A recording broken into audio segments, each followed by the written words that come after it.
నా నియోజకవర్గం మున్గోడు నియోజకవర్గంలో మాత్రం నేను మాత్రం ఎట్టి పరిస్థితుల్లో నేను నడవలేను. నాకు ఈ పదవి ఉన్నా లేకున్నా పదవి ముఖ్యం కాదు. నాకు ప్రజల ఆరోగ్యం ముఖ్యం, ప్రజల ప్రాణాలు ముఖ్యం. టెండర్ లేచి వైన్ షాప్ వాళ్ళకి ఏం చెప్తున్నామంటే, మీరు టెండర్ వేయదలుచుకుంటే వైన్ షాప్ల పక్కన పర్మిట్ రూమ్ అని ఉంటుంది. అది మా డే టైంలో తాగుతుర్రు. అక్కడికి వచ్చి అక్కడ అందరి చుట్టుపక్కల ప్రాంతంలో అందరికీ ప్రాబ్లమ్స్ అవుతున్నాయి.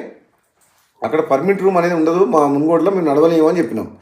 అలౌ చేయను. నేను ఎమ్మెల్యేగా ఉన్నంత వరకు ప్రజల ప్రాణాలు, ప్రజల ఆరోగ్యమే నాకు ఇంపడి తప్పితే ప్రజల జీవితాలతో ఆడుకునే ఎవరు ఏ పని చేసినా ఎట్టి పరిస్థితుల్లో ఒప్పుకునే ప్రసక్తే లేదు.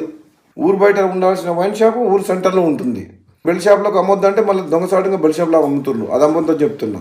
ప్లస్ మళ్ళీ వీళ్ళందరూ వైన్ షాపులు అందరూ కలిసి సిండికేట్ అవుతుండ్రు. సిండికేట్ అవ్వడం వల్ల ఏమవుతుంది, రేటు పెంచి అమ్ముతుండ్రు, డూప్లికేట్ అమ్ముతుండ్రు.